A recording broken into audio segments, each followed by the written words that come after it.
All right, good enough. Um, so today we have on Forrest Knight, one of the founders of Longview Acquisitions. Hello. Hi, Forrest. How are you doing today? I'm pretty good. Hello, Dave.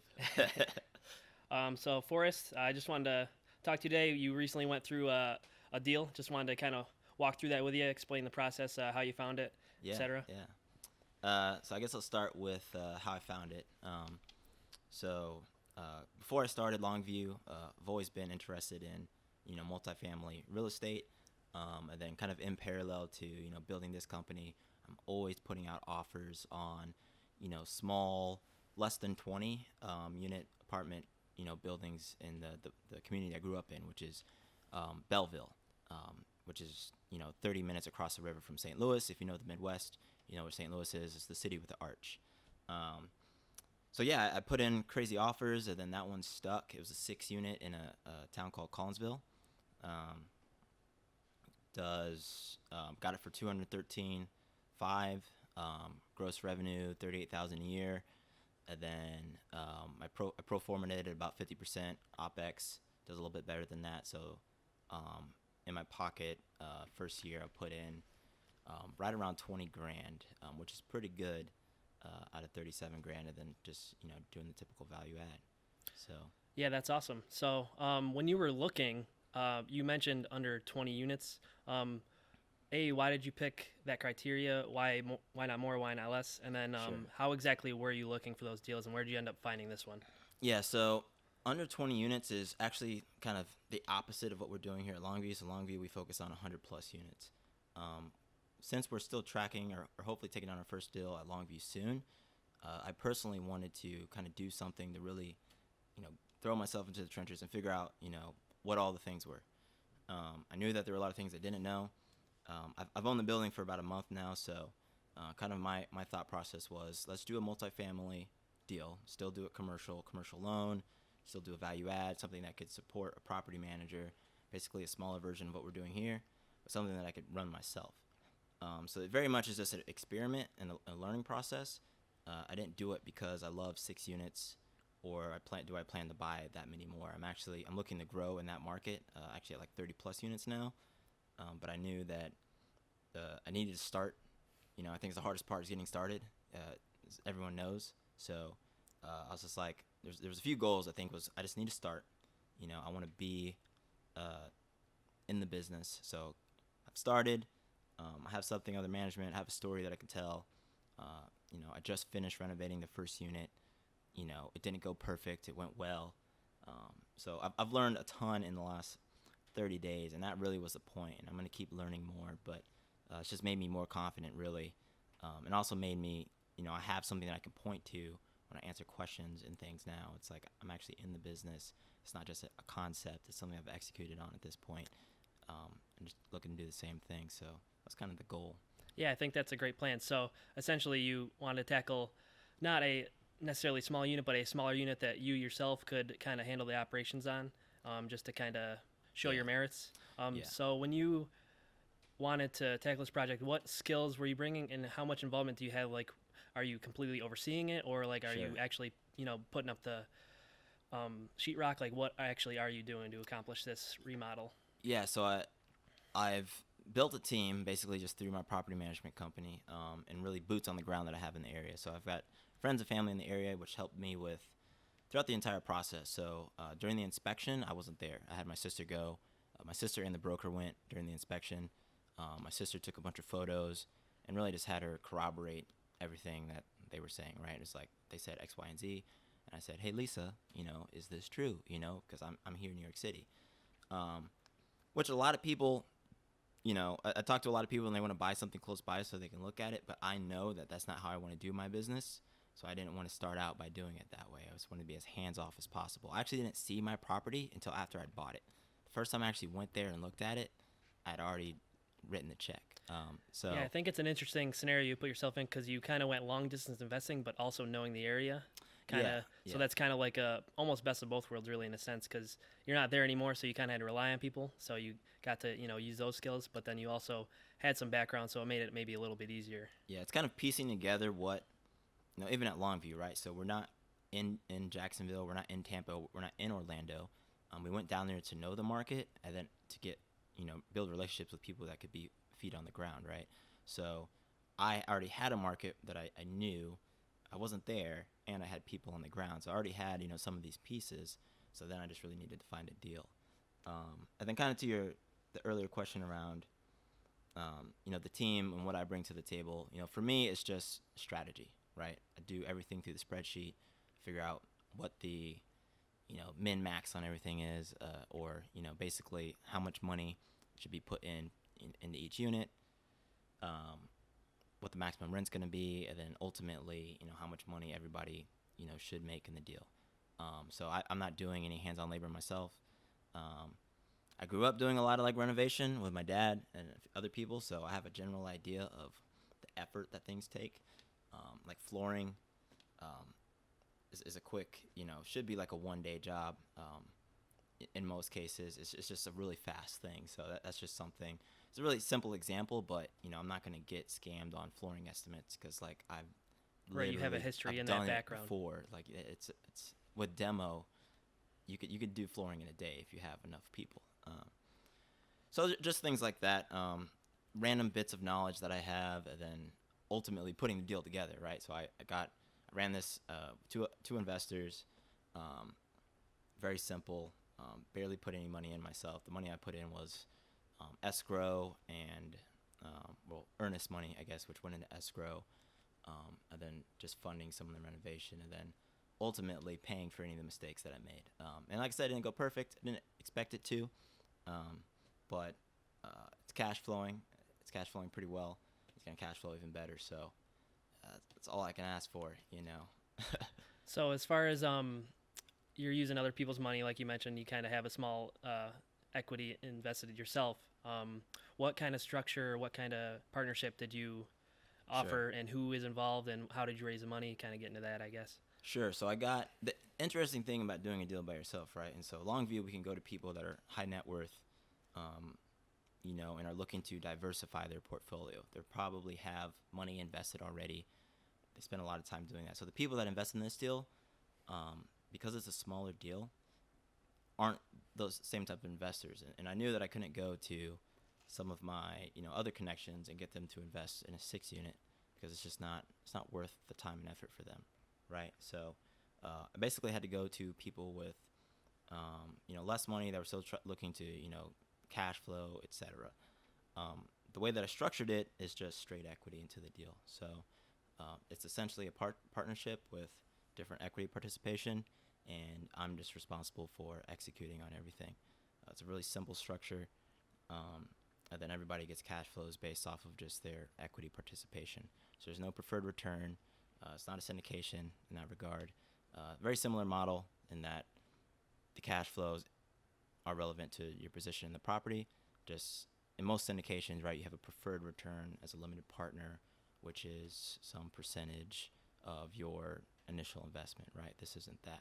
But I still projected a 20% IRR for everyone in if you just look at your cash on cash returns, right? So over the numbers, if you compared it to another investment, still 20% IRR, same thing, just different structure.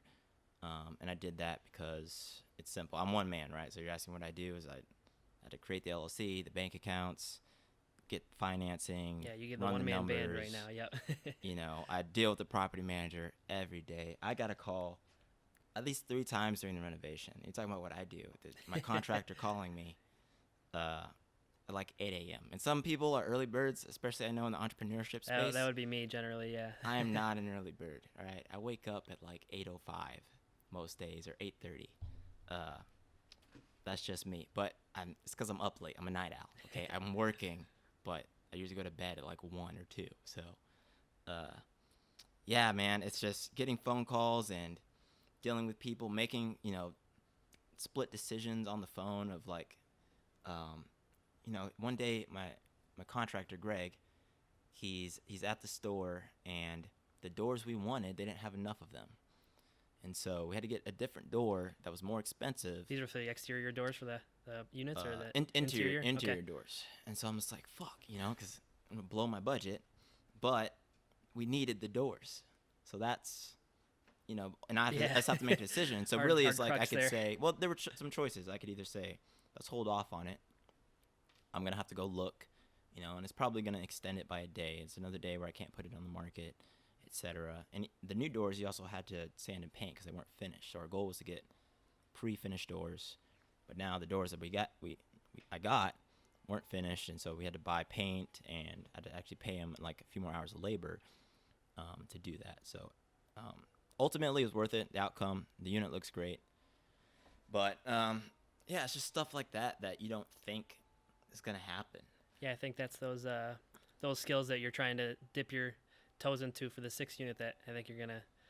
I mean, it sounds like you're finding already how Yeah. you're foreseeing issues that weren't gonna be kind of prepared for. So, Yeah. I mean, it sounds like you're getting better at it. It sounds like you're making good decisions, even though they're tougher ones. Yeah, it's going well. You just, I mean, I think your role as the owner or as the GP, if you're executing the deal, is everything goes through you. So all the hard decisions or the mistakes or anything that goes wrong is like ultimately my fault. It's like I didn't plan for it, Right. unless someone acts with malice. But you just have to own everything, and then all the stress too. Like you just got to be able to deal with it. Like I think that like the value that you create as the GP and the syndicator is one in creating an investment opportunity, but in two, dealing with all the hurdles of still making it successful. Like that's where the value is. Otherwise, it's like there are a lot of people who are doing this business, and people are like, the, what's going to make you able to do it or be successful over someone else is just like dealing with the BS. Yeah, it's the execution. Yeah, because some days it's just like, man, this Yep. did not go how I planned it. Even if it's just like $100, I'm like, shit, like why didn't I expect that? And then you just have to keep it moving. Like you can't get bogged down in that little detail. Like this is a 5-year, Yeah, it's a plan. commitment. Yeah. Look at the Yep. big picture. Yep. And then I'm looking at the exit. So $100 here or there. It's like okay, whatever. Yeah, kind of take the longer approach or the longer view approach. The I guess long view. There you go. So you kind of talked about how you got in the deal. You mentioned IRR. So just for those who don't know what that is, what metric is that, and why did you use that, and Yeah. what other metrics kind of did you look at to decide to go forward, and why were you happy with the price you got it? And I guess Sure. So go- you don't go into have that. to use IRR. IRR is a way that you can compare different investments of different types over different spans of time, especially too, right? Or typically within the same time window. So, say for example, you're gonna make 100K in, you know, 5 years in this deal, but you're not gonna make any money in the first 2 years. So basically, over 5 years, and you might be thinking, well, I'm making 100K in 3 years. Yes and no, but let's say you have to put some money up in the first year to make, and then in the first 2 years you make no money, and then the last 3 years you make your $100,000, right? IRR is just a way to deal with the time value of money, the present value of money, and figure out what your return is going to be compared to, say, you have some alternative investment in the stock market or a different business or whatever. The simpler metric is just cash on cash returns, right? Very straightforward. So it's like if I put, $100 in, that's my cash, and then how much cash am I getting out based off of my cash that I put in? So the cash on cash return. Very simple. So in a deal like mine, which is a straight equity, very simple to just look at the cash on cash return, because basically I just project the cash flows out. And it's like, say if the property does,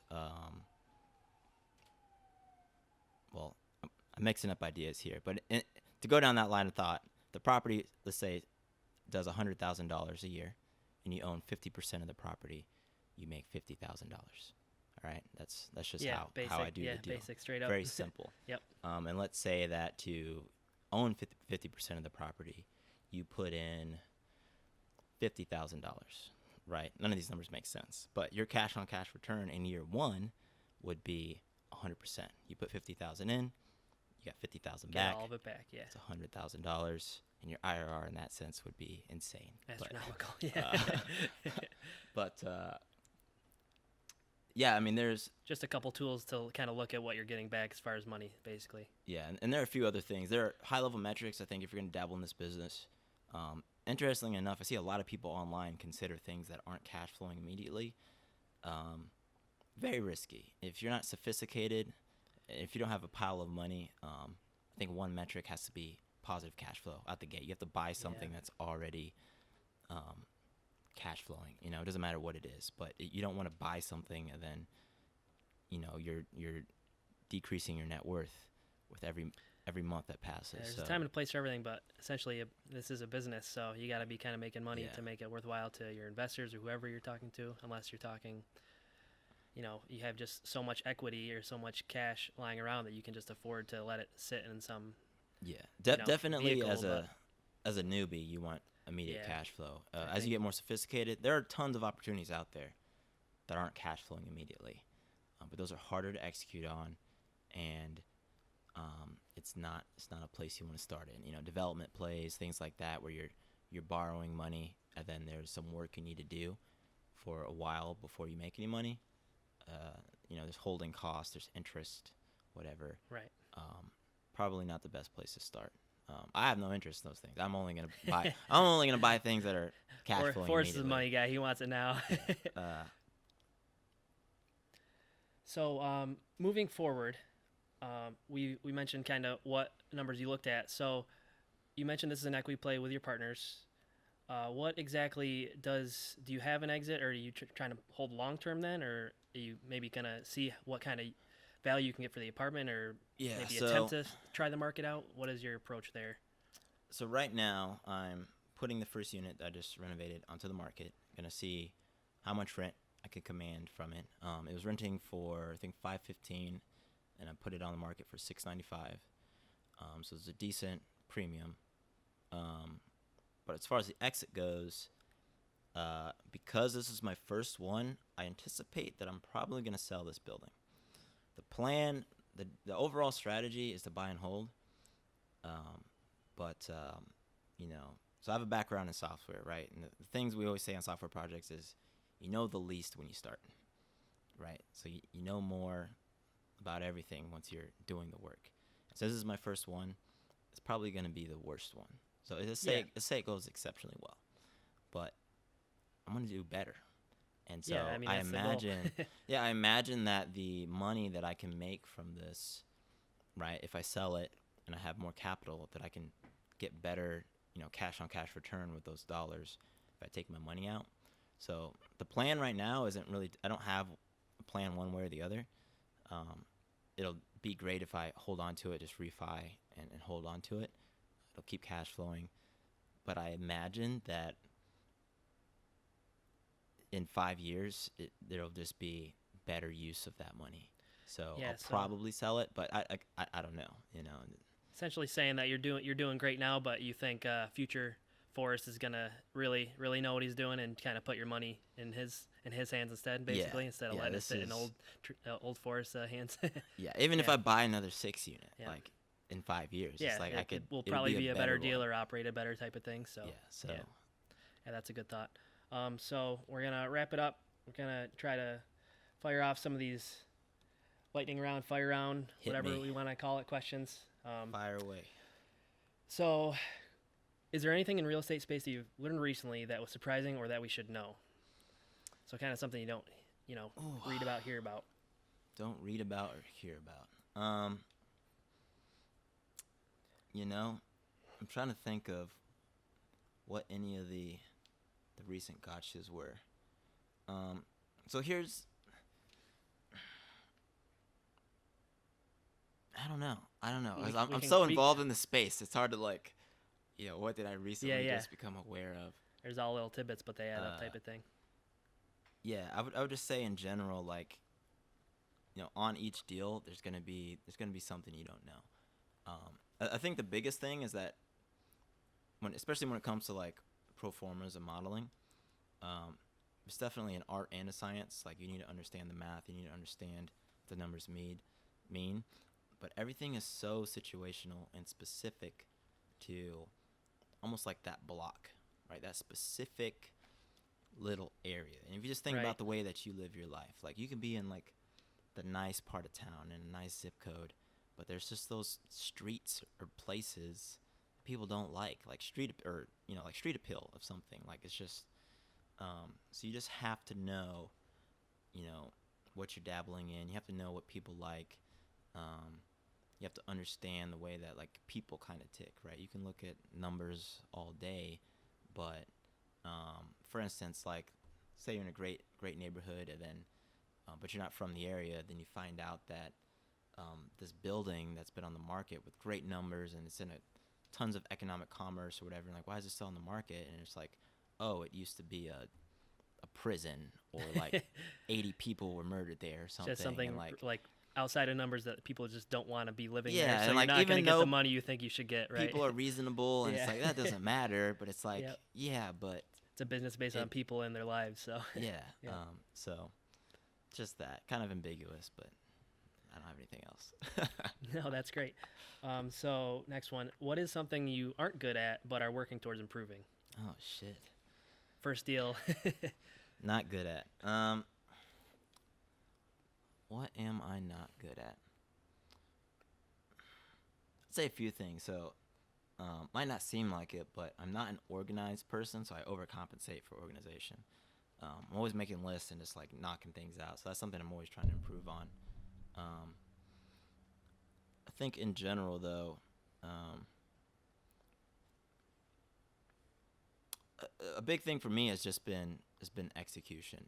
Just doing it, like getting started. So, like if I need to call someone, like I just call people immediately. Like if I know I need to talk to someone, that's probably my biggest point of weakness is just follow up. Like having conversations that I know might be tough or like annoying or whatever, just have them. So like that's probably the biggest thing is Yeah, if it just takes that calling less than 5 people. minutes, just do it now kind of mentality. Just Yeah, get it. Just get it done. just get it done. And that's and it's never as bad as you think either. Just quick follow up takes so little time. And actually I have a list now of just contacts, like everyone who I've ever spoken to about real estate and who has expressed like just a modicum of interest. Just give them a call, and it's like sometimes you spend a lot of time like, what do I say to this person, and it doesn't matter. Just talk to them. We're just people. Yeah. Like, hey, how's it going? And you don't even have Just to bring it just up. a conversation. Yeah. Stuff like that. What else? Other than that, I think confidence. I feel like half of the things that I say and tell other people, or even act, is really just for myself. I tell people like just Yeah. really it's just like I'm trying to Yeah. convince myself. You got to shift your Like, mentality for yourself too a lot of times. So Yeah. yeah. A lot of people think I'm a very confident person, but it's just like a principle of like whatever scares me, I just have to do. Yeah.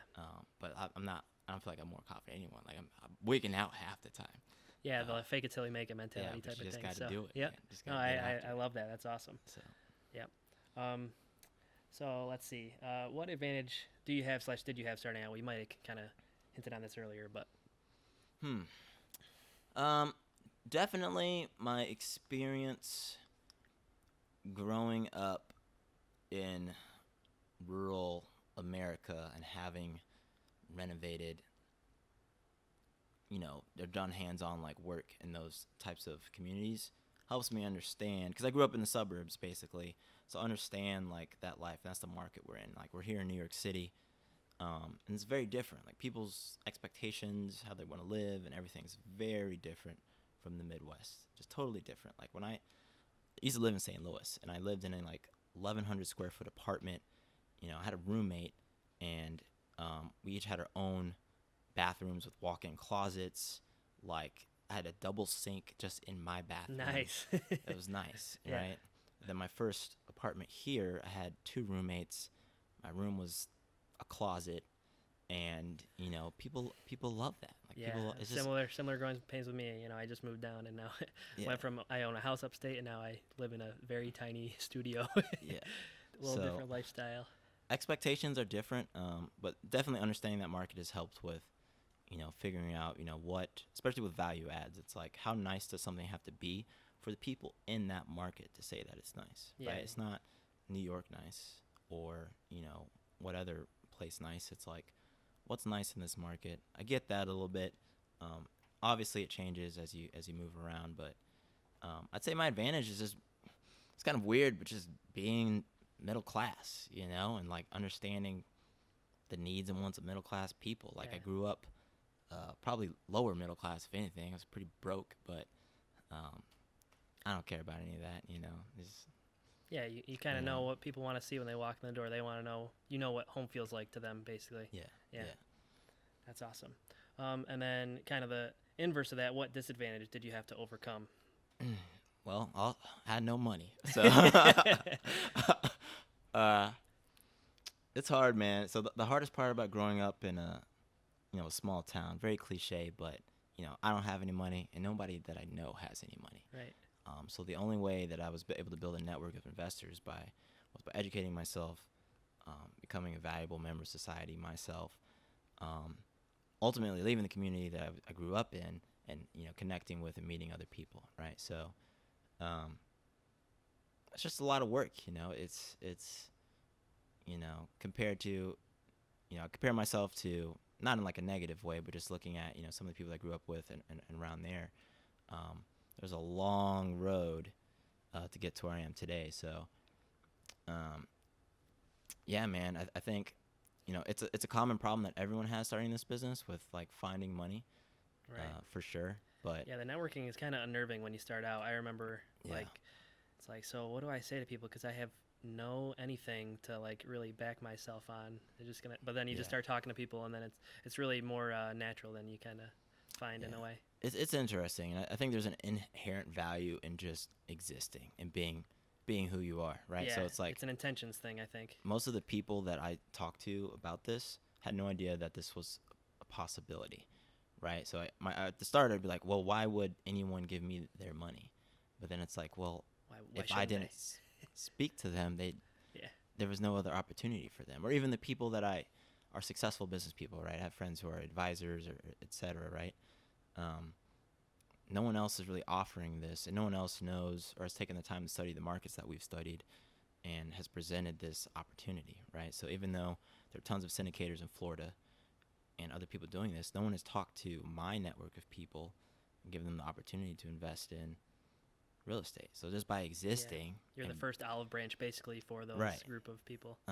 And so all the knowledge and understanding the business and basically ultimately being able to execute on that plan is the value, even though I'm not doing anything different. The thing that's different is the fact that I'm the one doing it. So it just takes some time to get over that. It's still not easy. I mean, it's a long road, and ultimately educating people is really just providing value, and that's how you build your network. It's just like, know something and have something to offer, and people will gravitate towards you, I think. So yeah, that's awesome. Cool. Well, thanks, Forrest. It's been a pleasure. First podcast for us. Definitely was a lot of fun. I hope you had a good time. Thank you, Dave. I'm only sweating a little bit. Yeah. Yeah. So where can the listeners reach you, or kind of learn more about you? Yeah, so they can reach us. Gonna drop a note. Dave is part of the Longview team. He's producing the podcast. This is our first one, but we can be reached at we're building everything right now. Check us out on Instagram, Longview_acquisitions. You can also find us on YouTube. Just search for Longview Acquisitions. This will be on there. The channel quasi-exists. Hopefully it exists by the time we upload this. It will. Put that on. It's on the list. It will. And you can shoot us an email if you want information or anything like that. I don't know where you're watching this. You can DM me. Send me an email at forrest.knight@longviewacquisitions.com. You can check out my Instagram, which is just Forrest Knight Jr. Tons of stuff related to real estate, most of it not. But just reach out, contact us. I'd love to hear from you. Yeah. Awesome. Thanks again, man. Yeah, and we'll get those in the show notes for you guys. And then if you want to get a hold of me, I'll be at dave.morja@longview, and that'll be in the show notes as well. Cool. Thanks, Forrest. Have a good one. Thank you. Awesome.